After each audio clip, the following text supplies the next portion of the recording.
الحمد لله الحمد لله نحمده ونستعينه ونستغفره ونؤمن به ونتوكل عليه ونعوذ بالله من شرور أنفسنا ومن سيئات أعمالنا من يهده الله فلا مضل له ومن يضلل فلا هادي له ونشهد أن لا إله إلا الله وحده لا شريك له نشهد أن سيدنا ونبينا وحبيبنا ومولانا محمدا عبد الله ورسوله أرسله بالحق بشيرا ونذيرا وداعيا إلى الله بإذنه وسراجا وقمرا منيرا فقد قال الله تعالى في كلامه المجيد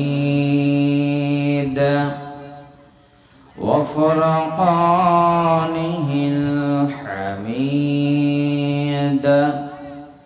أعوذ بالله من الشيطان الرجيم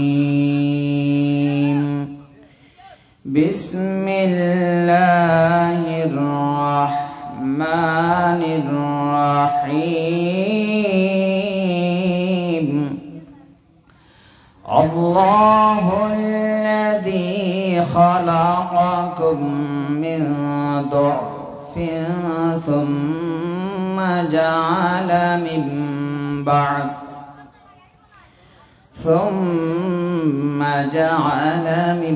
بعد ضعف قوة ثم جعل من بعد قوة ضعفا وشيبة يخلق ما يشاء وهو العليم القدير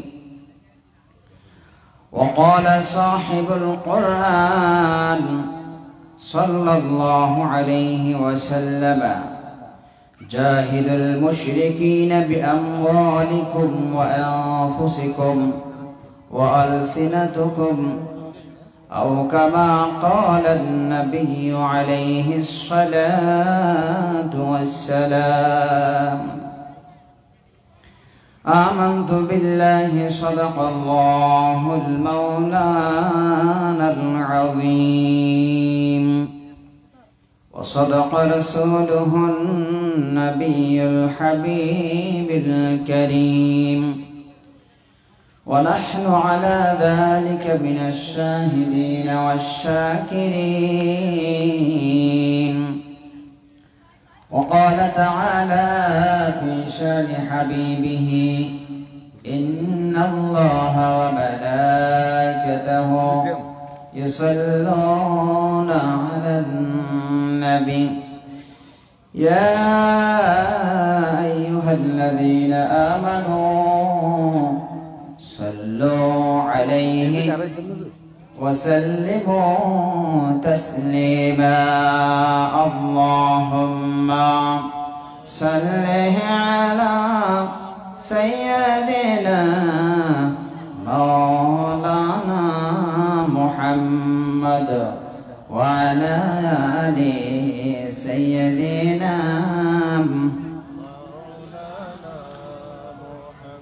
هو الحبيب الذي ترجى شفاعته لكل حول من الأحوال مقتحم اللهم محمد وعلى أهل سيدنا আমার জীবন তোমার রঙে দাও রঙিয়ে দাও হেরা হারালয় পাপের কালো হেরা হারালয় পাপের কালো নাও মুছিয়ে নাও আমার জীবন তোমার রঙে দাও রঙিয়ে দাও আল্লাহুম্মা সাল্লি আলা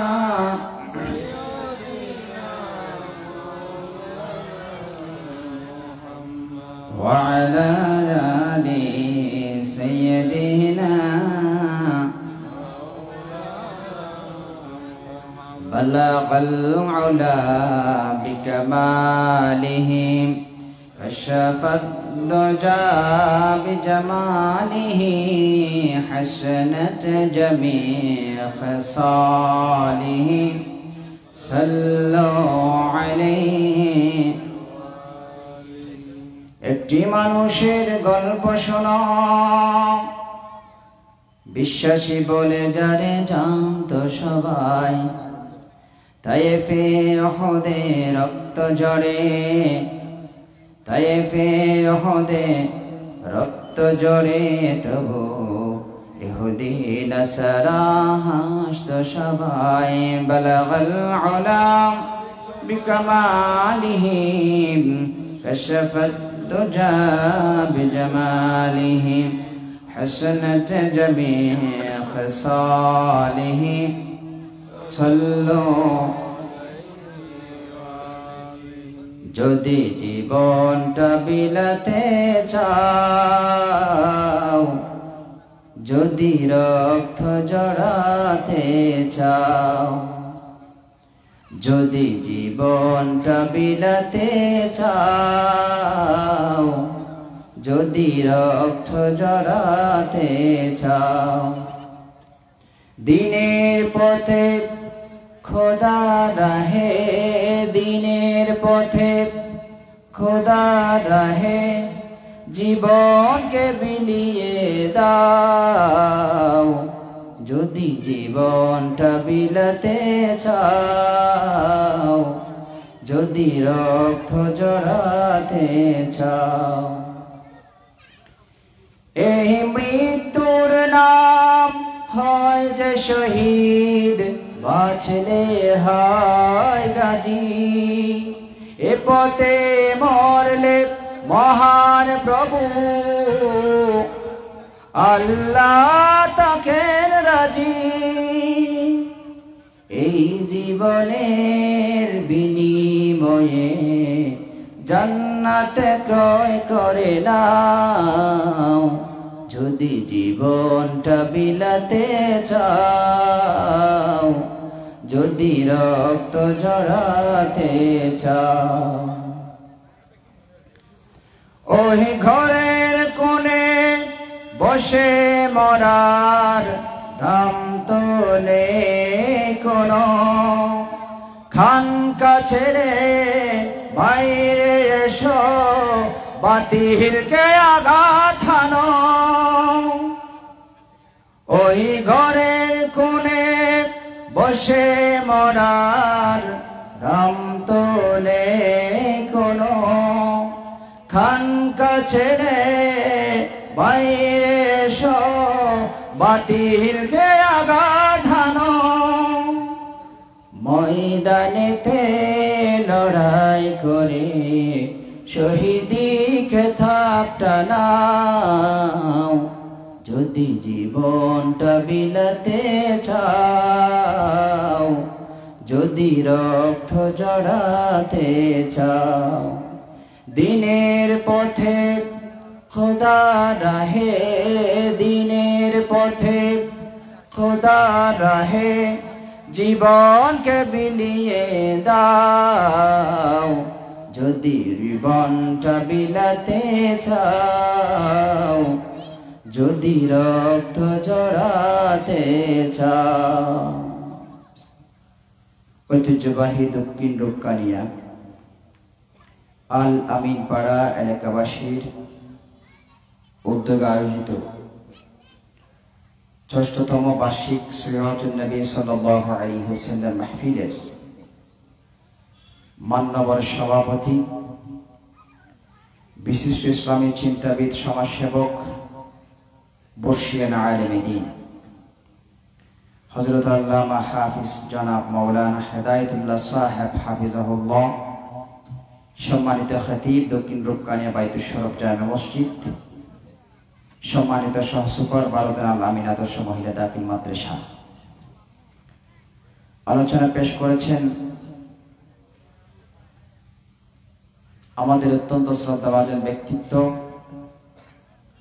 আলোচনা জগতের উজ্জ্বল নক্ষত্র, জীবন্ত কিংবদন্তি, আন্তর্জাতিক ইসলামী বিশ্ববিদ্যালয়ের সম্মানিত সুযোগ্য অধ্যাপক, বিশিষ্ট আলেমে দ্বীন হযরত আল্লামা আলহাজ জনাব মাওলানা professor doctor P M Mofizur Rahman Azhari সাহেব মাদ্দাল্লাহু বিল্লাহ।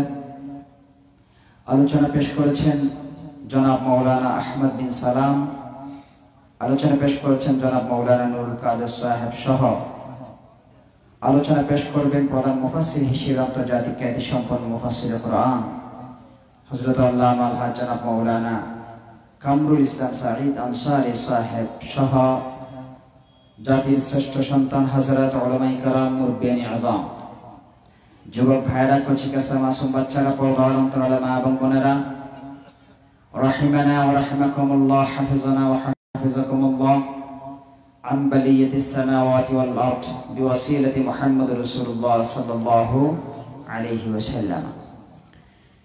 মহিয়ান গরিয়ান আল্লাহ সুবহানাহু ওয়া তাআলার দরবারে শুকরগুজার হচ্ছি, যিনি আমাদের উপর দয়া করেছেন, সুস্থতার নিয়ামত দিয়ে ইমানের মতন মহান দৌলত দান করে, আরামের ঘুম হারাম করে, হাজারো ব্যস্ততা উপেক্ষা করে, হাজার হাজার বনি আদম থেকে বাছাই করে কোরআনের এই মজলিসে আসার, জান্নাতের বাগানে আসার, বসার সুযোগ যে মনিব আমাদেরকে করে দিয়েছেন, সে মনিবের উদ্দেশ্যে অন্তরস্থল থেকে বুক ভরা ভালোবাসা নিয়ে আকাশ বাতাস প্রকম্পিত করে কালিমাতুশ শুকর আদায় করছি, সকলেই পড়ছি আলহামদুলিল্লাহ।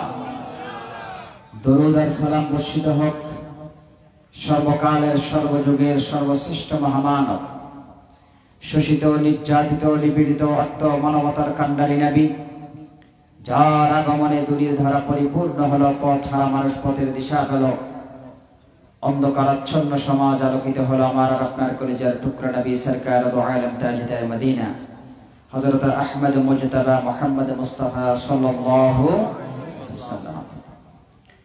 পৃথিবীর সূচনা লগ্ন থেকে আজ পর্যন্ত, বদরের প্রান্ত থেকে আজ পর্যন্ত, যুগে যুগে বিশ্বের আনাচে কানাচে আমাদের দেশে আল্লাহর জমিন, আল্লাহর রাজ কায়েম করার জন্য, আল্লাহর জমিনে কোরআন রাজ কায়েম করার জন্য যারা শাহাদাতের নজরানা পেশ করেছেন, বিশেষ করে আমাদের এই সোনার বাংলাদেশটাকে স্বৈরাচার মুক্ত করার জন্য 2024-এর জুলাই আগস্টে যে গণঅভ্যুত্থান হয়েছে, যাদের ত্যাগের বিনিময়ে, রক্তের বিনিময়ে, শাহাদাতের বিনিময়ে আমরা শান্ত পরিবেশ ফিরে পেয়েছি, স্বৈরাচার মুক্ত হতে পেরেছি, জালেম মুক্ত হতে পেরেছি। সমস্ত শহাদায়ে কেরামকে আজকের এই বিশাল মাহফিল থেকে স্মরণ করতেছি, আল্লাহর দরবার তাদের জন্য উত্তম মর্যাদা কামনা করছি। আমরা মুহাব্বতের সহিত সকলেই পড়ছি আল্লাহুম্মা আমিন, আল্লাহুম্মা আমিন, জোরে বলুন আল্লাহুম্মা আমিন, আল্লাহুম্মা আমিন। তাদের জন্য দোয়া করা আমাদের অবশ্যই কর্তব্য, ঠিক কিনা বলেন? দোয়া করতে যদি কৃপণতায় করি লস আমার নাকি তাদের? তাদের জন্য দোয়া করা মানে তাদের লাভ নয়, নিজের লাভ। শহীদদের জন্য দোয়া করা মানে কার লাভ? শহীদদের দোয়া করলে শহীদদের জন্য আল্লাহ ফেরেশতা নিযুক্ত করে দিবেন, আমার সমস্ত দোয়া যাতে আল্লাহ কবুল করেন। সুবহানাল্লাহ। আমার দোয়ার মধ্যে ফেরেশতারা আমিন আমিন বলবে। সুতরাং শহীদদের জন্য দোয়া যখন করব, কৃপণতা বাদ দিয়ে, অলসতা বাদ দিয়ে, সব কিছু বাদ দিয়ে মুহাব্বতের সহিত তাদের জন্য দোয়া করব ইনশাআল্লাহ। সম্মানিত উপস্থিতি, আমাকে বিশাল একটি বিষয় দেয়া হয়েছে। আমি শুরুতেই দুঃখ প্রকাশ করতেছি, সরি বলে ফেলতেছি। বিষয় হিসেবে আমাদের সময় কিন্তু হাতে তেমন নাই। মনে হয় আমাকে সময় দেয়া হয়েছে এটা 10টা 20, হ্যাঁ 10টা 20 পর্যন্ত। যাই হোক, এটা সময়ের স্বল্পতার কারণে আমরা সবাই একটু খেয়াল করবো, অসুবিধা নাই। কোন একটা বিষয় যদি খোলাসাভাবে বলার প্রয়োজন হয়, সেই আলোচককে অন্ততপক্ষে 1.5 ঘন্টা সময় দিতে হয়। যাই হোক, আমরা যা সময় পাবো ইনশাআল্লাহ, এর ভিতরে কিছু কথা যেন এমন বলান আল্লাহ সুবহানাহু ওয়া তাআলা, যে কথাগুলো সর্বপ্রথম আমার জন্য প্রয়োজন হবে, আপনারা যারা কষ্ট মেহনত করে শীতকে উপেক্ষা করে এসেছেন আপনাদের জন্য প্রয়োজন হবে। ইখলাসের সহিত বলা, ইখলাসের সহিত শোনা, আল্লাহ মেহেরবানি করে আমাদেরকে তৌফিক দান করুন, আল্লাহুম্মা আমিন। যুগে যুগে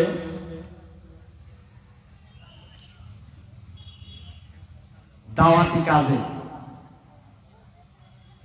যুবকদের অবদান, অর্থাৎ পৃথিবীর সূচনা লগ্ন থেকে আজ পর্যন্ত আল্লাহর দ্বীনের জন্য যুবকরা কি অবদান রেখেছেন, কি স্যাক্রিফাইস করেছেন, ত্যাগ করেছেন।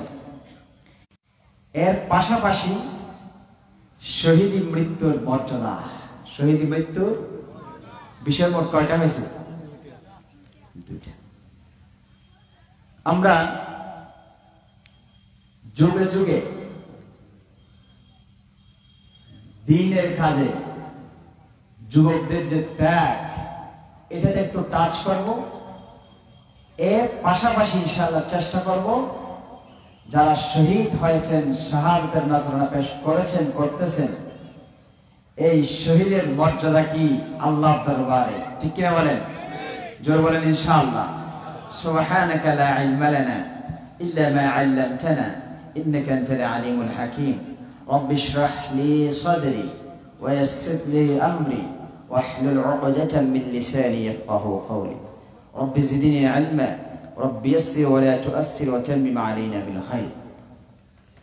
একজন মানুষের জীবনকে আমরা প্রাথমিক বোঝার জন্য 3 ভাগে ভাগ করি। কয় ভাগে? শিশু, কিশোর, এরপর যুবক, এরপর বৃদ্ধ।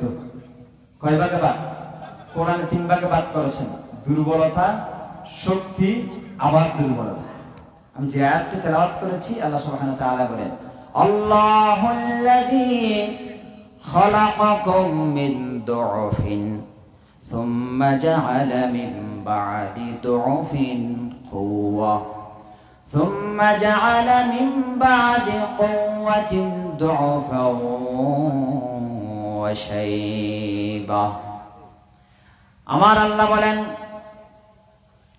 আল্লাহ সুবহানাহু ওয়া তাআলা তোমাদেরকে সৃষ্টি করেছেন অতি অতি দুর্বল করে, মানব জাতিকে আল্লাহ সৃষ্টি করেছেন। সুবহানাল্লাহ বলবেন না? আমরা যখন দুনিয়াতে আসছি আমাদের শক্তি ছিল নাকি আমরা দুর্বল ছিলাম? এত দুর্বল ছিলাম, খলিকাল ইনসানু দাঈফা, মানুষের মতো দুর্বল আর কোনো প্রাণী নাই। আল্লাহু আকবার। বেশি দুর্বল, এজন্য মশার বয়ে নিজেরা বন্দী হয়ে যায়, ঠিক না? মশা একটা প্রাণী নাকি? এভাবে হাত নাড়লে ফললে শেষ, আর সেই মশার বয়ে আমরা মশারির ভিতরে ঢুকে যাই। আর এই দুর্বল মানুষগুলা আইন বানায় আর মানার জন্য বাধ্য করে, ঠিক কিনা বলেন না? দুর্বলের কাজ তো আইন বানানো নয়, দুর্বলের কাজ আইন মানা, ঠিক কিনা বলেন? তাহলে এই দুর্বলতার পয়েন্ট একটা শিক্ষা নিলাম আমরা দুর্বল হলে আইন বানাই, আবার সেটা আরেকজনকে মানাই। তাহলে দুর্বলের কাজ বানানো তো নয়, দুর্বলের কাজ কি? সবলের আইন মানা। সবল কে? জোরে বলুন কে? আল্লাহ সবল। আল্লাহ দুর্বলতা আছে না? হুয়াল হাইয়ুল কাইয়্যুম। তো সে আল্লাহর আইন মানব, আরেকজনকে মানার জন্য উদ্বুদ্ধ করব ইনশাআল্লাহ। আমরা যারা ইসলামী রাজনীতি করি, আমরা দুনিয়ার কারো আইন মানি না, একমাত্র কার মানি? আল্লাহ। কার মানি? জোরে বলুন। আলা লাহুল খালকু ওয়াল আমরু তাবারাকাল্লাহু রাব্বুল আলামিন। যিনি সৃষ্টি করেছেন তার আইন মানে, ঠিক কিনা বলেন না? ইনিল হুকমু ইল্লা লিল্লাহ। সৃষ্টি যার আইন চলবে, জোরে বলেন সৃষ্টি যার, বাস শেষ। আমার আল্লাহ বলেন, ও বান্দা, আমি তোমাকে অতি দুর্বল করে সৃষ্টি করেছি, এরপরে সুম্মা জাআলা মিন বাদি দুফিন কুওয়া। এই দুর্বলতার পরে বান্দা আমি তোমারে শক্তি দান করেছি। এই শক্তি কুওয়া মানে কতদিন? ও দুনিয়ার মুসলমান, যুবক বলা হয় 15 বছর থেকে 40 বছরের এই সময়টাকে যৌবনকাল বলা হয়। কি বলা হয়? 15 থেকে 40। কয় বছর? অনেক ব্যাখ্যা আছে, ওদিকে যাচ্ছি না। সংক্ষেপে এটুকু জানি আমরা, 15 থেকে 40 পর্যন্ত এটা হচ্ছে যৌবনকাল। এটা কি কাল? যৌবনকাল। এই কালে মানুষ কোনো বাধা, যুবকরাই কোনো বাধা না মেনে নিরস্ত্র, অস্ত্র শস্ত্র ছাড়া 15 বছর 16 বছরের জগদ্দল পাথর, যে পাথর বাংলাদেশের গাড়ে, জনগণের গাড়ে সওয়ার হয়েছিল অবৈধভাবে, এই যুবকরাই রক্ত দিয়ে স্বৈরাচার মুক্ত বাংলাদেশ করেছেন, ঠিক কিনা বলেন? যুবক ছাড়া সম্ভব নয়। যুবক ছাড়া এটা প্র্যাকটিক্যাল দেখাই দিছে, ওয়াজের আর দরকার কি? যুবকরা কি পারে, আল্লাহ যুবকদের দিয়ে কি করাতে পারেন, এটা আল্লাহ দেখাই দিয়েছেন আমাদেরকে, ঠিক কিনা বলেন না?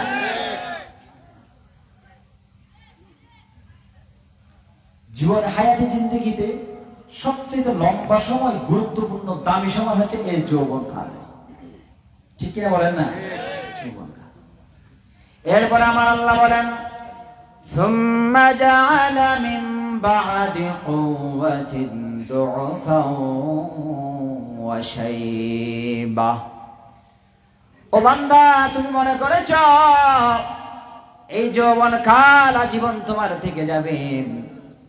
বান্দারে, আজীবন তোমার যৌবনকাল থাকবে না, তোমার এই শক্তি থাকবে না।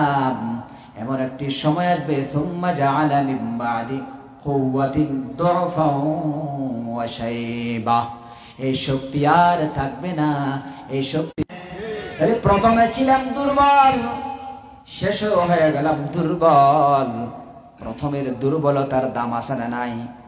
আমি যদি পায়খানা করে দিতাম, মা পরিষ্কার করে কোলে নিয়ে আদর করতেন, চুমু খেতেন। আমি যদি প্রস্রাব করে দিতাম, কাপড় চেঞ্জ করে মা পরিষ্কার এবং শুকনা কাপড় বিছাই দিতেন। আমি যদি কোনো কিছু করে ফেলতাম, মা তাড়াতাড়ি সেটা বাদ দিয়ে আমারে কোলে নিয়ে আদর করতেন। দুর্বল ছিলাম। আমি পিছলাই পড়ে গেলে মা দুধ দিতেন, বাবা দুধ দিতেন, দাদা দাদি দুধ দিতেন। আমি যদি কোনো কিছু পড়ার উপক্রম হতাম, মা জননী দৌড়াইয়ে যেতেন, বাবা দৌড়াইয়ে যেতেন। এই দুর্বলতার দাম আছে। কিন্তু পরে যে যৌবনকালের পর দুর্বল হয়ে যায় বান্দা, এই দুর্বলতার মধ্যে মানুষ সবচাইতে অসহায় হয়ে যায়।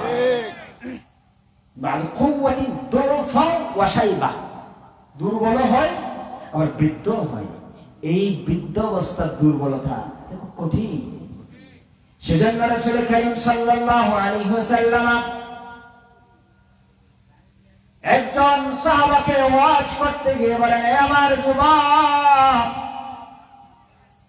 আমি তোমাকে 5টা জিনিসের ব্যাপারে ওয়াজ করতেছি। ইগতানিম খামসান ক্বাবালা খামসিন 5টি সময় আসার আগে আগে আর 5টি সময়কে তুমি গনিমত মনে করো, দাম দাও, এটা গনিমত মনে করো।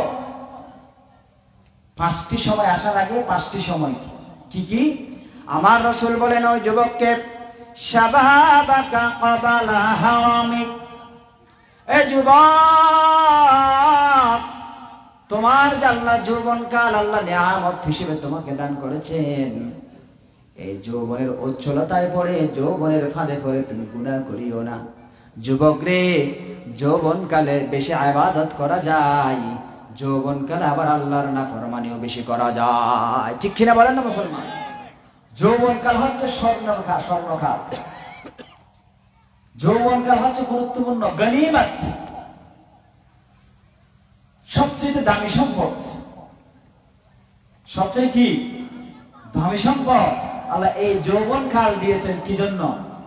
গুণে দ্বারা সমাজ, অসভ্য বর্বর সমাজ, জাহেলি সমাজকে এই যুবকরাই পারে যৌবনের ব্যবহার করে, শক্তি ব্যবহার করে একটি গুণে দ্বারা সমাজকে শ্রেষ্ঠ সমাজ বানাতে পারে, ঠিক কিনা বলেন না মুসলমান? যুগে যুগে দেখেন আমার রাসূল সাল্লাল্লাহু আলাইহি ওয়াসাল্লাম যুবকদের শক্তি ইউজ করে, ব্যবহার করে জাহেল মূর্খ অসভ্য বর্বর এক জাতিকে সর্বশ্রেষ্ঠ জাতিতে রূপান্তর করেছেন, ঠিক কিনা বলেন না মুসলমান? এজন্য প্রত্যেকটা সমাজ পরিবর্তনের পেছনে যুবকদের অবদান অনস্বীকার্য, ঠিক কিনা বলেন না মুসলমান? আমাদের দেশটা যে অবস্থা হয়ে গিয়েছিল, আমরা এক এক দল এক এক রকম আন্দোলনের ডাক দিয়েছিলাম। কেউ বলে ঈদের পরে আন্দোলন করব, কেউ বলে কোরবানের পরে আন্দোলন করব। কোরবান যায়, ঈদ যায়, কাদের কাকুর ফাহাসা কথা, কাদের কাকুর মস্কারি, কাদের কাকুর টিটকারি যায় না, ঠিক কিনা বলেন না? ঈদ যায়, কোরবান যায়, মানুষ বাসে কতদিন, গেলে এতদিন, আরো আসবে কতদিন, ঠিক কিনা বলেন না? টাকটা করছে কিনা, মজা করছে কিনা, এ অহংকার করে করছে। আর আমরা বুড়ারা বারবার আন্দোলনের কি ডাক দেই, ঈদের পরে দিয়ে, রোজার পরে দিয়ে, কোরবানের পরে দিয়ে, ফলে এটা এখন আসে নাই। কিন্তু আল্লাহ 24-এর বৈষম্য বিরোধী ছাত্র জনতা নামক নিরস্ত্র অস্ত্র শস্ত্রবিহীন, কোন হাতে একটা কোন অস্ত্র ছিল না, একটা লাঠি ছিল না, একটা দাসুরি ছিল না, নিরস্ত্র এই বৈষম্য বিরোধী ছাত্রকে আল্লাহ আবাবিল নামক পাখির মতো শক্তি দান করে অস্ত্র সজ্জিত সৈন্যবাহিনীর উপর দাঁড়িয়ে বুক পেতে দিয়ে গুলি বরণ করে শাহাদাতের নজরানা পেশ করে বাংলাদেশকে পুনরায় স্বাধীন করেছেন, ঠিক করে বলেন মুসলমান?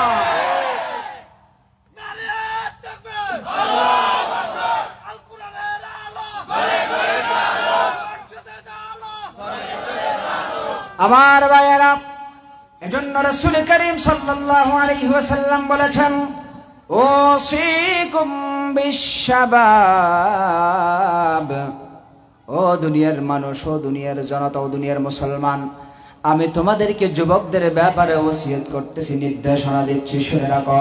ফাইন্নাহুম আরাকু আফইদা, যুবকদেরকে তোমরা যত্ন করো, কারণ যুবকদের মরণ শক্তি হলো অত্যন্ত নরম, অত্যন্ত নরম। আল্লাহু আকবার বলেন। এই যুবকদেরকে যদি তুমি কোরআনের সাথে পরিচয় করিয়ে দাও, এই যুবকদেরকে যদি তুমি কোরআনের সাথে সম্পৃক্ত করে দাও, তাহলে এই যুবকদের দিয়ে তুমি ইসলামের খেদমত করতে পারবা, অসভ্য সমাজকে সভ্য সমাজে পরিণত করতে পারবা, নিকৃষ্ট সমাজকে উৎকৃষ্ট সমাজে পরিণত করতে পারবা, অসভ্য বর্বর জাতিকে তুমি সর্বশ্রেষ্ঠ জাতিতে পরিণত করতে পারবা, ঠিক করে বলেন না মুসলমান? আমার রাসূল সেজন্য আমাদেরকে ওসিয়ত করতেছেন, নির্দেশনা দিচ্ছেন, ও দুনিয়ার মুসলমান, তোমাদেরকে আমি নির্দেশনা দিচ্ছি, যুবকদের ব্যাপারে তোমরা সতর্ক হয়ে যাও, যুবকদেরকে দয়া করো, আদর করো, কারণ যুবকদের মনন হচ্ছে অত্যন্ত নরম, অত্যন্ত নরম। আল্লাহু আকবার বলেন মুসলমান। যুবকদের মন নরম কিনা বলেন না?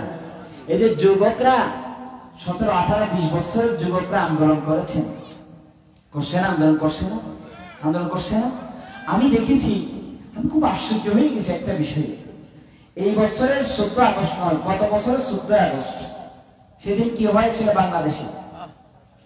গত বছরের 14 আগস্ট শুধু বাংলাদেশ নয়, সমগ্র পৃথিবীর মুসলমানদের কলিজার টুকরা, ঠিক কিনা বলেন? বলার সাথে সাথে বুঝে নিছি কার নাম বলবো, বলার আর প্রয়োজন নাই। এমন একটি নাম যেই নাম সমগ্র পৃথিবীর সমস্ত মুসলমানেরা সন্ন্যাক করে কলিজার ভিতরে খোদাই করে নিয়েছেন। ঠিক করে বলেন মুসলমান? আল্লামা সাইদি, আল্লামা সাইদি, আল্লামা সাইদি একটি নাম, বাংলার মানুষ ছিল না যারে, বিশ্ব গাইল যার গুণগান। ঠিক কিনা হয় না মুসলমান? সাইদি সাহেব মারা গেলেন, শহীদ হয়েছে। কি হয়েছে? শহীদ হয়েছে। মেডিকেল ক্লিনিকের মাধ্যমে হত্যা করা হয়েছে। এমনি স্বাভাবিকভাবে বসে তা নয়, পবিত্র কুমার নামক শয়তান কুমার ওই হিন্দু ডাক্তারের মাধ্যমে আল্লামা হাস্যোজ্জ্বল চেহারার আল্লামা সাইদি রাহমাতুল্লাহি আলাইহি নাফরাল্লাহু মারকাদাহু ওয়া জাআল জান্নাতাল ফিরদাউস মাসওয়াহু। সকলে আল্লাহুম্মা আমিন। মেডিকেল ক্লিনিকের মাধ্যমে হত্যা করা হয়েছে দাদা বাবুদের প্রেসক্রিপশনে। সমাজকে রূপকানিয়ার মানুষদেরকে সামনে রেখে সমগ্র পৃথিবীবাসীকে জানাই দিতে চাই, যেই জমিন আল্লামা সাইদির রক্ত পড়েছে, যেই জমিন আল্লামা সাইদি শহীদ হয়েছে, যেই জমিন আল্লামা সাইদি শুয়ে আছেন, এই জমিন আর কোন নাস্তিকবাদীদের হাতে যাবে না। এই জমিন কোরআন দ্বারা শাসন হবে। আল্লামা সাইদি নিজামী সহ মুজাহিদরা শহীদরা যেখানে শুয়ে আছে, এই জমিনটা ইসলামের জন্য আল্লাহ কবুল করেছেন। ঠিক করে বলেন মুসলমান? কেন লাভ করাবেন না? এখানে আর জুলুম করার চেষ্টা করবেন না। এখানে 15-16 বছরে যারা জুলুম করেছে ফ্যাসিস্ট, এই ফ্যাসিস্টের মতো যারা আচরণ করে ভাব, তোমাদেরকে মামা মারে দিল্লি নয়, তোমাদেরকে বঙ্গোপসাগরে ফেলাই দেওয়া হবে। ঠিক করে বলেন মুসলমান? মুসলমান না বাংলার জনগণ এগুলো খাই না। বাংলার জনগণ বুঝে গেছে আমরা দেশ প্রেমিক। ঠিক করে বলেন না? ভারত আমাদেরকে চোখ রাঙিয়ে কথা বলেছেন। আমাদের অ্যাডভোকেট সাইফুল ইসলাম আলিফ ভাইকে নৃশংসভাবে হত্যা করেছেন, শহীদ করে ফেলা হয়েছে। আমাদের অ্যাডভোকেট আলিফ ভাই শহীদের শাহাদাতের নজরানা পেশ করে বিভক্ত দিনে বিভক্ত জাতিকে, বাংলাদেশের সমস্ত মুসলমানদেরকে, ইমানদারকে একই প্ল্যাটফর্ম আসার সুযোগ করে দিয়েছেন এবং সমগ্র পৃথিবীর নাস্তিক ইহুদি নাসারা মুশরিকদেরকে মেসেজ দিয়ে দিয়েছেন, আমরা মুসলমানরা যখন রক্ত পরে আমাদের ঈমান শক্ত হয়, আমাদের দিকে যদি চোখ তুলে থাকাও, চোখ উপরে ফেলা হবে। ঠিক করে বলেন মুসলমান?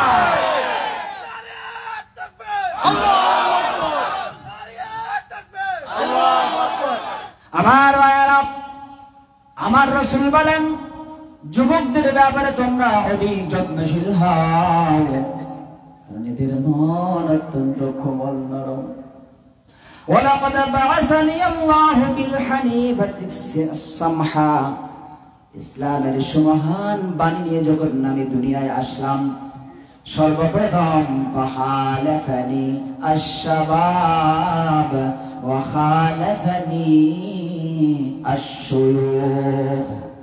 ইসলামের দাওয়াতি কাজ যখন আমি শুরু করলাম, সর্বপ্রথম আমার আশেপাশে এসে আমাকে সহযোগিতা করেছেন যারা, তারা ছিল শাবাব। আল্লাহু আকবার বলেন। তারা ছিলেন যুবক। ওয়া খালাফানি আশ-শাবাব, আর আমার বিরুদ্ধাচার যারা করেছিলেন, আমার বিরোধিতা যারা করেছিলেন, তারা আর কেউ নয়, আবু জেহেল, আবু লাহাব, উতবা, শাইবা, মুগীরার মতো বৃদ্ধ যারা ছিলেন, তারাই হচ্ছেন ইসলামের চরম শত্রু। ঠিক কিনা বলেন মুসলমান? ওই বুড়া, এখানকার বুড়া আপনারা যারা আছেন সমান নয়। ওই বুড়া তো শুরু থেকেই মুশরিক ছিলেন, আপনারা শুরু থেকেই মুসলমান। ঠিক কিনা বলেন না? আর মুসলমান হয়ে জীবন এসেছেন দুনিয়ায়, যৌবনকালটা মুসলমান হয়েই কাটিয়ে এসেছেন। সুতরাং আপনারাও যুবকদের মধ্যে শামিল। আলহামদুলিল্লাহ বলেন। যুগে যুগে যুগে যুগে আপনি ইসলামের যে খেদমত, ইসলামের জন্য সুমহান ত্যাগ যুবকরা দিয়েছেন। সর্বপ্রথম যে যুবকের আত্মত্যাগের মাধ্যমে আমরা একটা মেসেজ পেয়েছিলাম, হকের পক্ষে আপোষহীন, বাতিলের বিরুদ্ধে সব সময় দাঁড়িয়ে যায় যুবকেরা। ঠিক কিনা বলেন? আদম আলাইহিস সালামের দুজন সন্তান, কোরআন কারীম আছে, ওয়াতলু আলাইহিম নাবা বানি আদম বিল হক ইয ক্বাররাবা কুরবানান ফাতাকাব্বালা মিন আহাদিহিমা ওয়া লাম ইউতাকাব্বাল মিনাল আখার ক্বালা লাআকতুলান্নাক ক্বালা ইন্নামা ইয়াতাকাব্বালুল্লাহু মিনাল মুত্তাকিন। সুবহানাল্লাহ বলেন না? হাবিল এবং কাবিল, হাবিল এবং কাবিল। হাবিল ছিলেন ইমানদার, পাক্কা ইমানদার, কাবিল ছিলেন কুলাঙ্গার। ঠিক কিনা? হয় না? একজন ইমানদার আর একজন কি? এরকম আমাদের সমাজে আছে না নাই? যদি কথায় কথায় না হয়, যদি যুক্তিতে যে হেরে যায়, তখন বলে তোরা আমি দেখে নেব। 16টি বছর আমরা এটি দেখেছি, আলেম ওলামারা যুক্তি দিয়ে যখন আলোচনা করে, ওয়াজ নসিহত করে, তখন আলেম ওলামাদের এই যুক্তি খণ্ডাতে না পেরে তারা বলে তোদেরকে আমি দেখে নেব। ঠিক কিনা বলেন না? এই দেখে দেখে গিয়ে আয়নাঘর পর্যন্ত নিয়ে যাওয়া হয়েছে আলেমদেরকে, পা বেঁধে উল্টায় লটকায় রাখা হয়েছে, ঘন্টার পর ঘন্টা নির্যাতন করেছে ওলামায়ে কেরামদেরকে। এক এক মজলুম আলেমরা নিঃশ্বাস ফেলেছেন আল্লাহর দিকে তাকিয়ে তাকিয়ে। এক একজনের নিঃশ্বাস আল্লাহর দরবারে কবুল হয়ে গেছে। আর এই নিঃশ্বাসের ফলাফল করেছেন 5 আগস্ট। এমন ভাবে পতন হয়েছে, যদি তুমি মরে যেতাম তাহলে তোমার সম্মান বাড়ত। এখন তুমি পালিয়ে গেছো, বাংলার জমিনে আর কোনোদিন তুমি আসতে পারবে না। ঠিক আছে? ফালক জগিতে দে তোরা, তোরা এক এক সময় এক একবার এক এক দলীয় সুরত বেজে আয়োগ দিলে, হ্যাঁ, হতন আনসার লিখো, হতন রিক্সা লিখো, হতন বিদ্যুৎ লিখো, হত দলীয় গলা ওকে থোড়া খোলা না বুঝু, আবার শেষে আয়ের হাতে ইস্কন লিখ, কি লিখো না, কোন লিখ করে আসতে আর পারে না। পৃথিবীর ইতিহাস জেনে রাখুন। ভয় লাগতেছে নাকি? এটা আপনাদের সান্ত্বনার জন্য বলতেছি। দেখো না, হঠাৎ কম দিতে না হইলে হঠাৎ কি কিছু কথা আছে না যেগুলো আমরা বলা সম্ভব না, কিন্তু উনি যে বলছে এটা বাস্তব কথা। ঠিক কিনা? হয় না? পৃথিবীর ইতিহাসে কোন জালেমের পতন হয়েছে, সেই জালেম আবার আসতে পেরেছে, এরকম নজির পৃথিবীর ইতিহাসে নয়। আর তোমরা কি মনে করো আবার আসবে? শর্ট করে ঢুকে যাবে? শর্ট করে ঢুকার দিন শেষ। আল কোরআনের বাংলাদেশ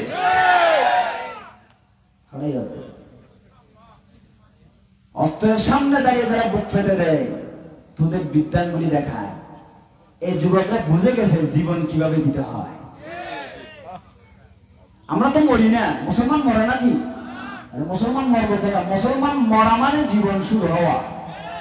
ঠিক কিনা বলেন না?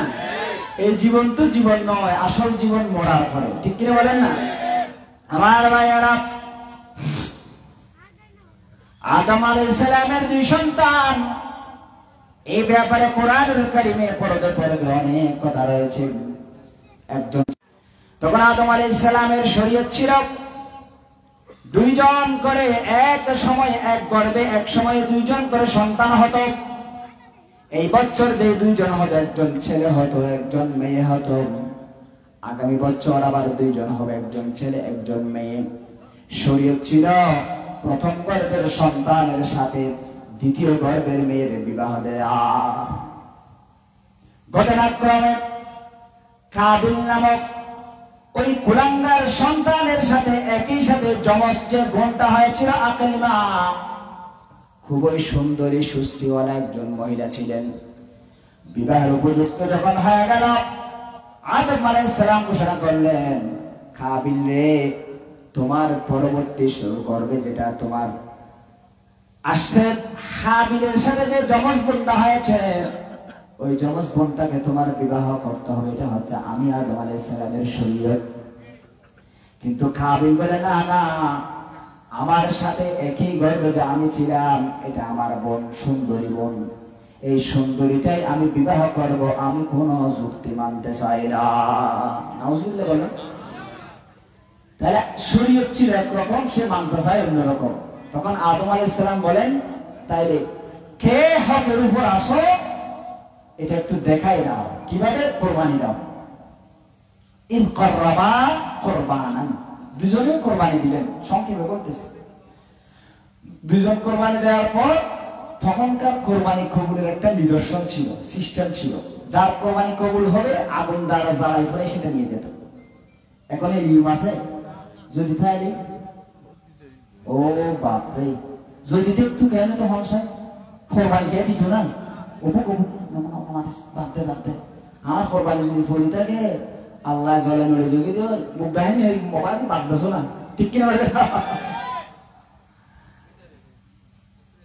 ফাতাকাব্বালা মিন আহাদিহিমা ওয়া লাম ইতাকাব্বাল মিনাল আখার হাবিলের কুরবানি আল্লাহ কবুল করেছেন কারণ হাবিল ছিলেন হকের পক্ষে হাবিল ছিলেন হকের পক্ষে কাবিল ছিলেন হকের বিপক্ষে কাবিল পরাজিত হলো হাবিল বিজয়ী হলো কাবিল হকের বিপক্ষে হাবিল হকের পক্ষে কাবিল আল্লাহর বিপক্ষে হাবিল আল্লাহর পক্ষে বিজয় যখন হলো কাবিল আর সহ্য করতে পারে নাই ক্বালা লা আকাতুলান্নাক আমি তোরে হত্যা করব নাউজুবিল্লাহ বলেন সর্বপ্রথম পৃথিবীর ইতিহাসে প্রথম হত্যাকাণ্ড তাও নারী গঠিত কারণে তাও প্রথম যিনি মৃত্যুবরণ করেছেন তিনি শহীদ আল্লাহু আকবার বলেন তখন হাবিল নামক ইমানদার কাবিল নামক কুলাঙ্গারকে জবাব দিচ্ছেন ক্বালা ইন্নামা ইয়াতাকাব্বালুল্লাহু মিনাল মুত্তাকিন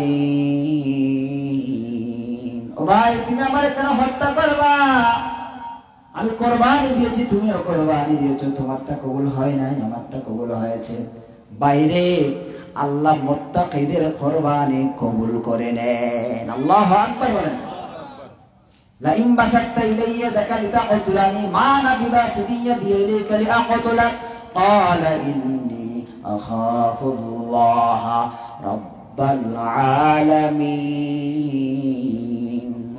কাবিল হাবিলকে হত্যা করলো কি জন্য করছে ন্যায় ভাবে না অন্যায় ভাবে কথা বলেন না ন্যায় নাকি অন্যায় আপনারা কি আমার কথা বুঝতেছেন অন্যায় ভাবে সর্বপ্রথম প্রতিশোধ নিয়েছেন পৃথিবীর ইতিহাসে হত্যাকাণ্ড ঘটিয়েছেন কাবিল কে কাবিল নিজের আপন ভাইকে হত্যা করেছেন প্রথম মানুষ তো কিন্তু লাশটা কি করবে সেটা তার এলোমে নাই ঘুরতেছে লাশ কাঁধে নিয়ে হায়রে বাইরে মারি ফেললাম কিন্তু দহন করবো কিভাবে রাখবো কোথায় জালেমরা জোশের ঠেলায় করে কাজ করে ফেলে কিন্তু গোপন করার সুযোগ তারা পায় না ঠিক কিনা বলেন না অনেক চেয়েছে গোপন করতে কিন্তু গোপন কিছু আছে সব ওপেন হয়ে গেছে সমগ্র পৃথিবী দেখেছে বাংলাদেশের কলিজার টুকরা যুবকদেরকে পাখির মতো গুলি করে কিভাবে হত্যা করা হয়েছে ঠিক কিনা বলেন মুসলমান হেলিকপ্টার দিয়ে গুলি করার পর পানি দিছে করে প্রচার করে তজ্জাভাড়ায় আর হত বলিবি এক ফাড়া আর এক তজ্জাভাড়া বেশ কমাসানা নাই কি তজ্জাভাড়া উড়ি উড়ি তজ্জাভাড়া আমরা জোড়া লাগে কেন নেব ঘুরতেছে ঘুরতেছে فبعث الله غرابا يبحث في الأرض ليريه كيف يواري سوءة أخيه আল্লাহ কাক পাঠাই দিলেন দুটা কাক পাঠাই দিলেন এক কাক আর এক কাককে কামড়াইয়া একজনকে মেরে ফেললেন আরেকটা কাককে যে মরা কাকটাকে আরেক জীবিত কাক ফা দিয়া ঠোঁট দিয়া খুঁড়ে খুঁড়ে গর্ত করে সেখানে ডুবাই দিলেন আল্লাহ দেখাচ্ছেন তখন কাবিল নামক এই হত্যাকাণ্ড সংগঠনকারী যে হত্যাকাণ্ড ঘটিয়েছেন কুলাঙ্গার কাবিল জালেম কাবিল নিজের ভাইকে কাক থেকে রেখে চিন্তা করতেছেন হাই রে এই কাকের মতো জ্ঞান আমার নাই আমি কি কাজ করেছি ঠিক কিনা বলেন না এই যে জালেমেরা জালেমদের চিন্তা নাই জুলুম করে গেলা সমগ্র পৃথিবীর মানুষ সিসি করতেছে কোন জায়গা কোন পৃথিবীতে কোন দেশে তোমাকে জায়গা দেয় নাই যেখানে ডুবতে গেছো ডুস খেয়েছো ঠিক কিনা হা না বল তো সাই মত নামা থাকা খেয়াল করে দিবে বল তো সাই মত খালি একটা মাহফিলকে মসজিদের ভিতরে মানুষ দাঙ্গল বলতে যায় দাঙ্গল বাইরে হেড দপ করে ভরে গিয়ে কিরে ফুললো কা আরে গ্লাস আছে না গ্লাসই না ট্যাপ মারা করে লাল ঠ্যাং করে দিয়া করে তো বুঝো তো নিয়ে গ্লাস দিয়ে ট্যাপ কে নাও মারে নাও বুঝো তো তুই গেল করি ইতিতে সত্যি বড় লাল ট্যাপ মারবি মানে মাত্র সময় নাও ভেদে সমগ্র পৃথিবী সময় নাও ভেদে নাও ভেদে কিন্তু আসলেই বন্দি আছে ঠিক মতো বললে ধাম করে হেই ভাই আবার বিয়া দিবি হয়তো তোর জায়গা হলিমিক কেনে দাদার হল ছাড়া মামা করতে ঠিক কিনা হয় না এটা নিরাপদ হলে দাদার হল তুই নিরাপদ আজীবন থাকবি ফুসি যাবি ঠিক কিনা কিন্তু আফসোস নাই আছে না কাবিল নামক হত্যা এই যে জালেমের আফসোস লাগতেছে কিরে আমার বাইরে আমি হত্যা করলাম দাফন কিভাবে করবে জ্ঞানটুকু আমার নাই কার থেকে শিক্ষা গ্রহণ করে দাফন করতে হলো কিন্তু আজ পর্যন্ত 3-4 মাস হয়ে গেল হাজার হাজার মানুষকে নিরীহ মানুষকে তোমরা হত্যা করেছো তোমাদেরকে বারবার বিভিন্ন দলের নেতা কর্মীরা ক্ষমা করে দিচ্ছে এটা বলতেছে ওটা বলতেছে অনেক কিছু বলতেছে কিন্তু তোমাদের অনুশোচনা বলতে কিছু নাই ক্ষমা চাওয়ার প্রবণতা বলতে তোমাদের কিছু নাই ঠিক কিনা বলেন মুসলমান সুযোগ দেয়া হচ্ছে তোমরা আসতেছো কিনা দেখতেছে বাংলাদেশের তাওহীদের জনতা এরপরেও যদি তোমরা বিভিন্ন নামে বেনামে আসতে চাও গাদ্দারি করতে চাও আবার তোমাদেরকে এমন মায়ের দেয়া হবে পিঠের চামড়ে তোমাদের থাকবে না ঠিক কিনা বলেন মুসলমান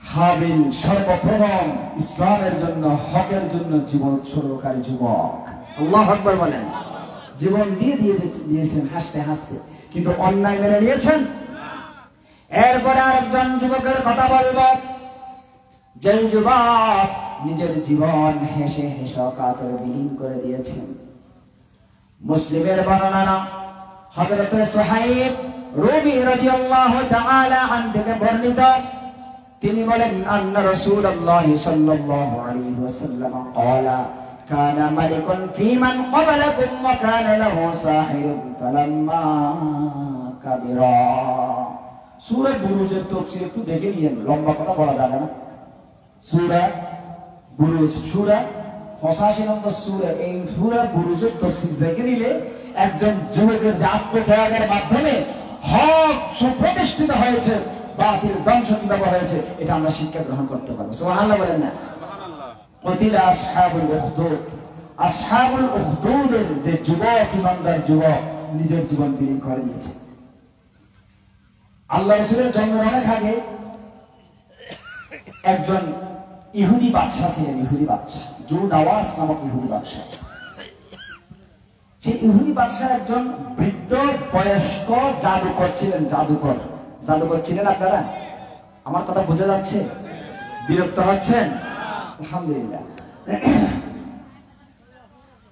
জাদুকরটা বয়স্ক হয়ে গেছে সরকারি জাদুকর কি জাদুকর সরকারি তখন ওই বৃদ্ধ জাদুকর বলতেছেন আমার তো বয়স হয়ে গেছে আমার এই জাদুবিদ্যা শিক্ষা দেওয়ার জন্য একজন সুদর্শন দেহের অধিকারী যুবককে একটু আমার কাছে এনে দিন তখন বাদশা একজন সুদর্শন সুন্দর যুবক জাদুকরের হাতে এনে তুলে দিলেন ঠিক আছে সারাক ছবি দেখা যাচ্ছে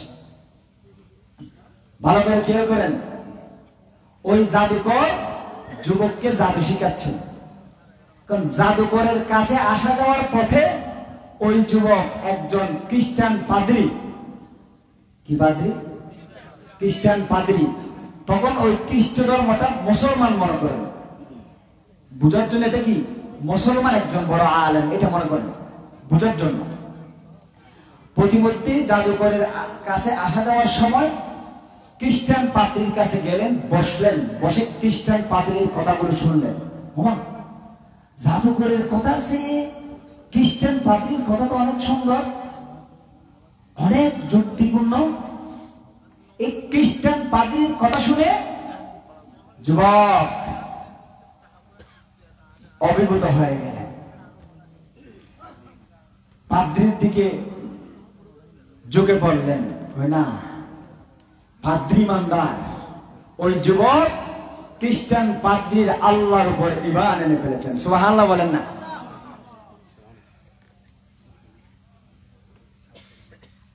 ভালো করে খেয়াল করেন অমনোযোগের আমি আলোচনা শেষ করে দেব এটা মুসলিম শরীফের হাদিস এবং কোরআনের তাফসীর কুতিলা সূরা বুরুজের কুতিলা আসহাবুল উখদুদ এখান থেকে শুরু করে কিছু আয়াত যাওয়া পর্যন্ত এই আয়াতের তাফসীরে সরাসরি হাদিসটা কিচ্ছা না কাহিনী না শিক্ষণীয় একটি ঘটনা, যেটা কোরআনে আসছে, হাদিসে আসছে। খ্রিস্টান পাদ্রী রাহেবের কথাবার্তা শুনে যুবক অভিভূত হয়ে ঈমান এনে ফেললেন। সুবহানাল্লাহ বলেন। জাদুকরের কাছে আসা যাওয়ার সময় খ্রিস্টান পাদ্রীর কাছে বসে। এখন ওখানে বসলে জাদুকরের কাছে যেতে যেতে দেরি হয়ে যায়, ঠিক না? দেরি হয়ে গেলে ফাদরাবাহু, ওই খ্রিস্টান পাদ্রী যুবককে মারত। কিরে দেরি হলো কেন? আবার বাড়িতে যাওয়ার সময় আবার খ্রিস্টান পাদ্রীর কাছে বসতেন, দ্বীনি আলেম শিক্ষা অর্জন করতেন। এগুলো অর্জন করতে করতে ঘরে যাওয়ার সময়, ঘরে যেতে যেতে পৌঁছতে পৌঁছতে দেরি হয়ে যেত। ঘরের মানুষ তারা মারত। মায়ের কয় জায়গা থা নকা মাত্র হজাগা এলম নিচ্ছেন এক জায়গা থেকে, কিন্তু মাই কাচ্ছে কয় জায়গা থেকে? বেচারা বলতেছে, হযরত আমি তো ঘরেও মার কাচ্ছি, দেরি হচ্ছে এর জন্য। এই কথা বলিও না, মাইকম্যান মাইকম্যান কি কথা কি আমি বলবো না, আপনারা বলবেন? বলবেন? যেহেতু মাইক স্পিকার একটা কথা সব জায়গায় বলা যাবে না, ইনশাআল্লাহ খেয়াল করবেন। আপনাদের আওয়াজটা এখানে আসতেছে তো কি ডিস্টার্ব হচ্ছে, আমি আশা করব কেউ আর আওয়াজ করবেন না ইনশাআল্লাহ, যেহেতু কোরআনের কথা বলা হচ্ছে। দুই জায়গায় মাইর কাটছে, এক জায়গায় বসার অপরাধে। জায়গাটা ভালো নাকি খারাপ? বলে না ভালো না খারাপ? ঘরের মানুষগুলো বেঈমান কাফের, জাদুকরে কাফের। দুই কাফের মাইর কাটছেন, একজন ইমানদারের সাক্ষাতে গেছেন, এজন্য আল্লাহু আকবার বলেন। যুবককে পরামর্শ দিলেন রাহেব, খ্রিস্টান পাদ্রী দরবেশ, ও যুবক, তুমি যখন সাহেব জাদুকরের কাছে যাবা, তাকে বলবা ঘর থেকে বের হতে আমার দেরি হয়ে যায়।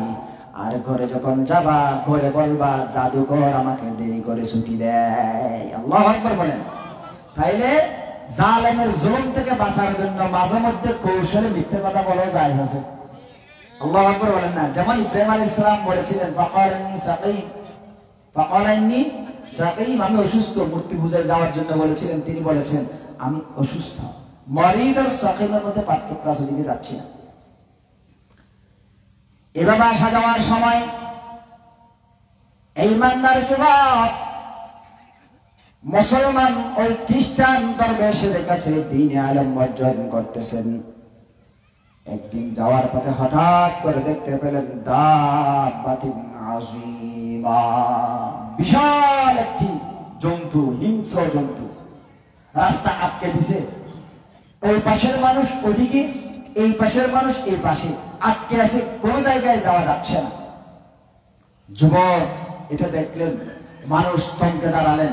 মনে করেন রাস্তার মাঝখানে যদি একটা হাতি চলে আসে, বাঘ চলে আসে, ওই পাশের গুলো ওই পাশে থাকবে, ওই পাশের গুলো কেউ যেতে পারতেছে না, ওটা বসেই আছে। তো ওটা তাড়ানোর জন্য ব্যবস্থাও কেউ করতে পারতেছে না, এরকম সাহস না। যুবকদের তো আসলে কিছু বাধা মানে না। বাধা কি আর, জীবন কি জিনিস সেটাও জানে না। জীবন দিতে প্রস্তুত থাকে সবসময় যুবকরা, ঠিক কিনা? হ্যাঁ। যুবক দাঁড়ালেন, কিরে দাব্বাতিন আযীমা, বিশাল জন্তু, এটা নড়াচড়া করতেছে না, যাচ্ছে না কোনো দিকে। কি করা যায়? যদি যায় আমাদেরকে কে ফেলবে, আর যদি আমরা কৌশল তারা মেরে ফেলতে পারি তাহলে আমরা বেঁচে যাব। তখন যুবক বললেন, আ'লামুস সাহির আফদল, আজকে জানবো আমি রাহিব আফদল। কি রাহিব উত্তম নাকি সাহির উত্তম? জাদুকর উত্তম নাকি দরবেশ উত্তম? আমি আজকে পরীক্ষা করবো কে হক আর কে না হক। এটা বলে হাজারান, একটা পাথর নিলেন। যুবক একটি কি নিলেন? পাথর নিলেন। ফাকালা, এরপর বললেন, আল্লাহুম্মা ইন কানা আমরুর রাহিবি আহাব্বা ইলাইকা মিন আমরিস সাহির ফাকাতুল হাদিহি দাব্বা। আল্লাহু আকবার বলেন। হে রাহিবের আল্লাহ, রাহিবের কর্মকাণ্ড কাজগুলো যদি তোমার ভালো লেগে থাকে, জাদুকরের চেয়ে যদি তুমি রাহিবকে ভালোবেসে থাকো, আল্লাহ রে আমি এই পাথরটা নিক্ষেপ করতেছি, এই পাথরের মাধ্যমে এই জন্তুটারে তুমি শেষ করে দিবা। আল্লাহু আকবার বলেন। হাতটা ইয়ম দিয়ে যাতে মানুষ চলাচল করতে পারে। এই বলে আল্লাহর নাম নিয়ে যুবক পাথর নিক্ষেপ করলেন। পাথরটা ওই বিশাল জন্তুর গায়ে পড়লো, জন্তুটা স্পট ডেড হয়ে গেল। আল্লাহু আকবার বলেন। তাহলে যুবক বুঝতে পারলেন এর মাধ্যমেই ওই রাহেবের আল্লাহ জাদুঘর হলো না হক। ঠিক কিনা বলেন না মুসলমান? ইমান বাড়ছে না কমছে? জোরে বাড়ছে না কমছে? এরপর মানুষ বাহবা দিচ্ছে, ওরে মাশাআল্লাহ মাশাআল্লাহ, এই যে যুবক, যুবক দিয়ে কি না হয়। একজন যুবক ওই নিকৃষ্ট সমাজটার শ্রেষ্ঠ সমাজ বানায় ফেলছে। আল্লাহু আকবার বলেন। পাদ্রীর কাছে গেলেন এই ঘটনার পর।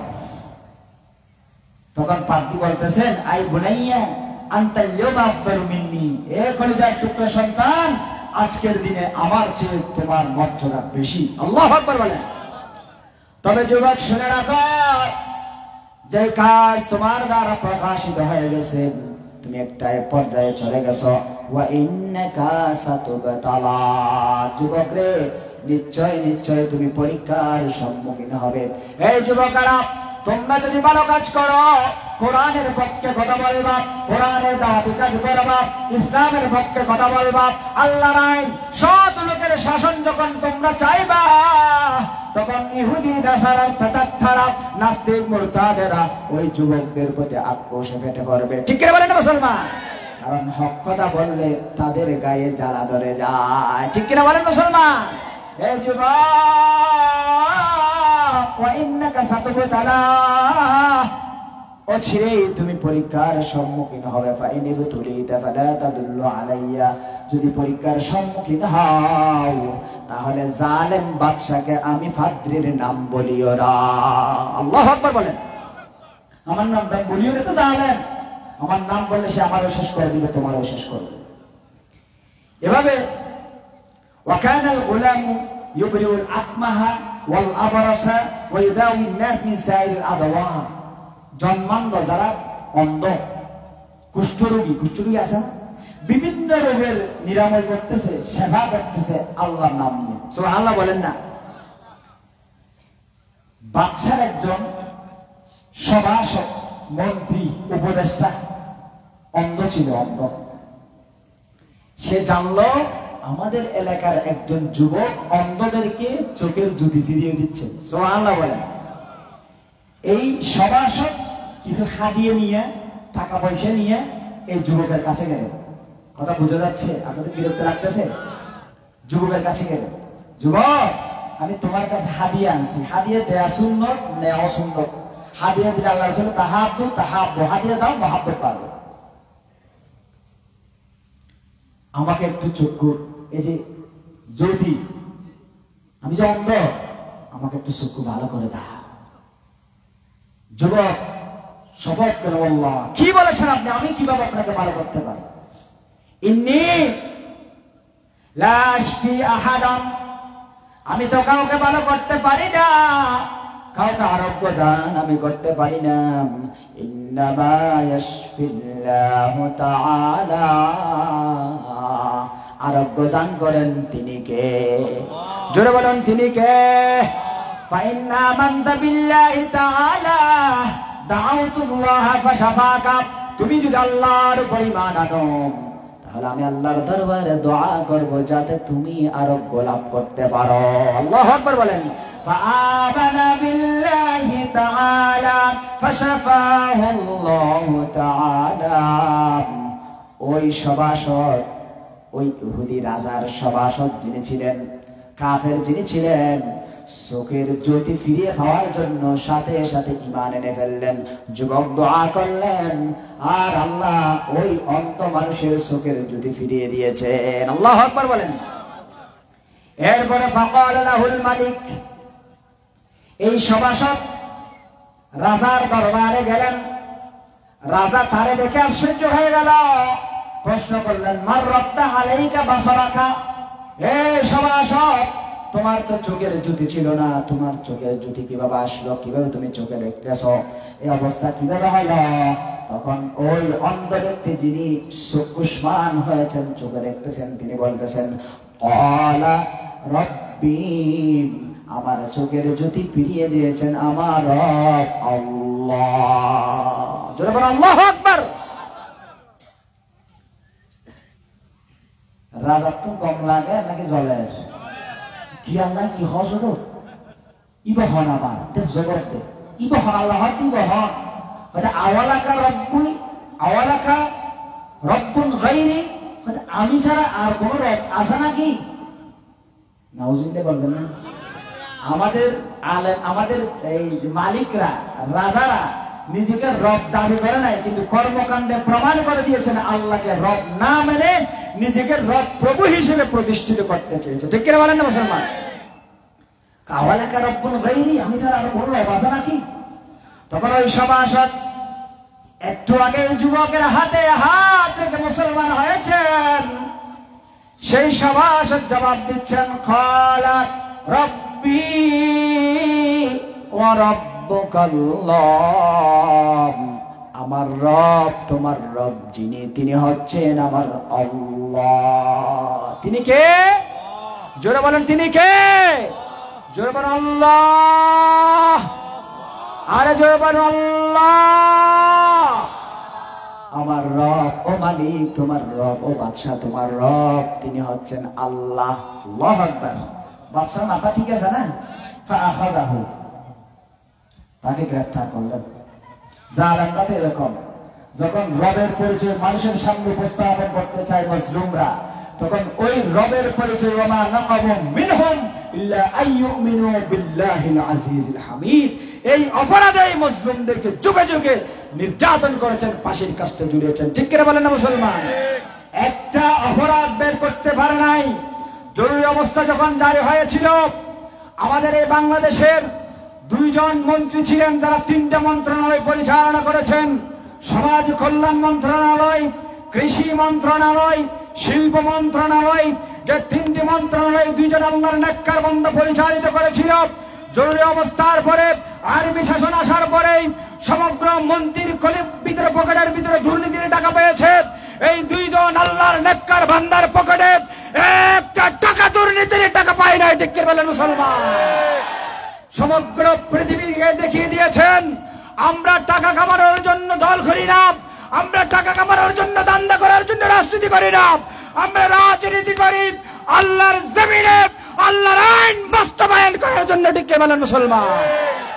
দেখাই দিছে, এটাই হলো কাল, আর কোন অপরাধ ছিল না, এটাই হচ্ছে অপরাধ।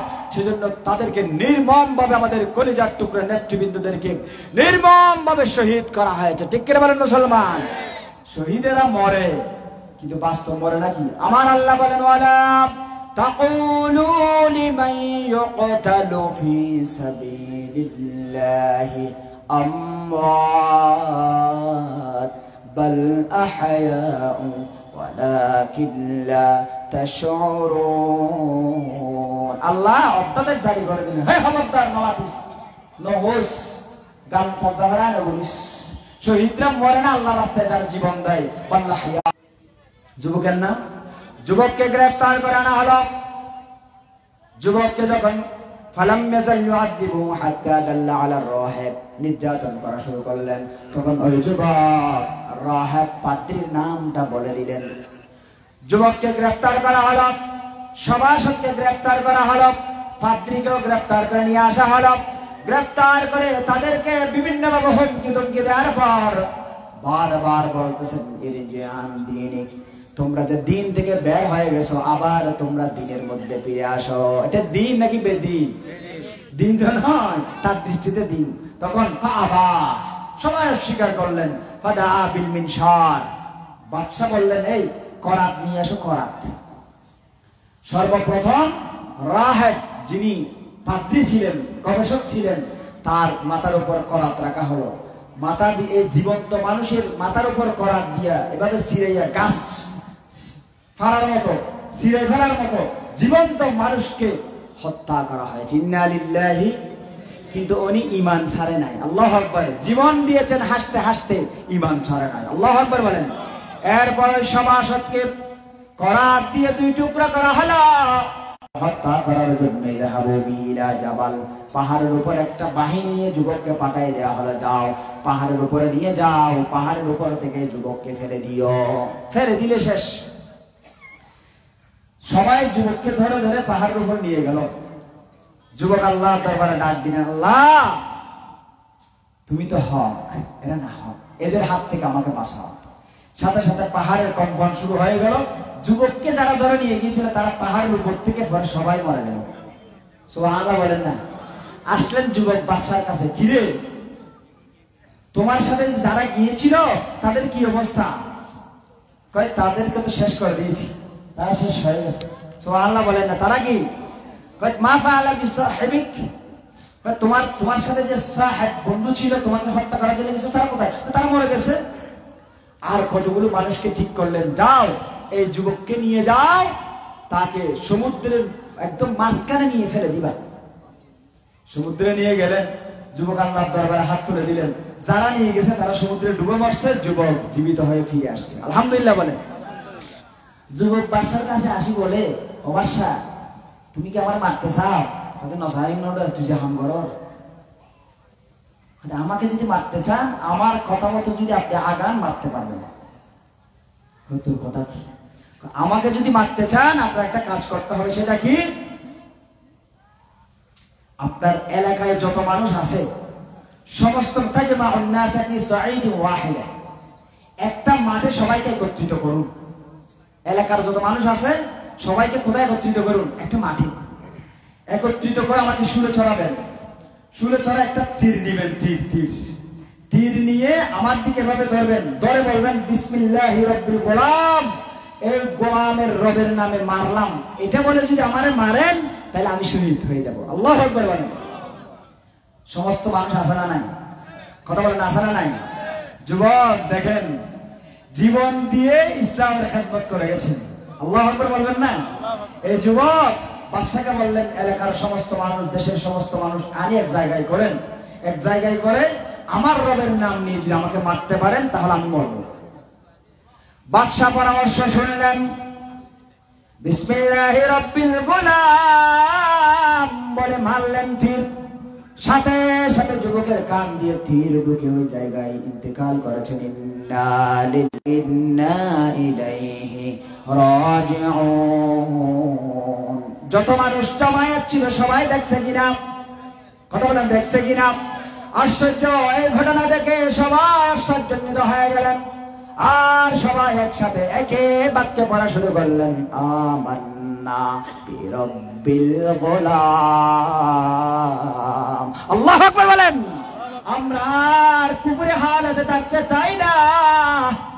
এই গোলাম যে হকের উপর আছে, গোলামের রব যে হকের উপর আছে, হক আছে, আমরা বিশ্বাস করলাম। সুতরাং আর বাদশার দিকে আমরা থাকবো না, আমরা সকলেই এই গোলামের রবের উপর ঈমান আনলাম। আল্লাহু আকবার বলেন না মুসলমান? তাহলে সবাই মুসলমান হয়ে গেল একজন যুবকের আত্মত্যাগের মাধ্যমে।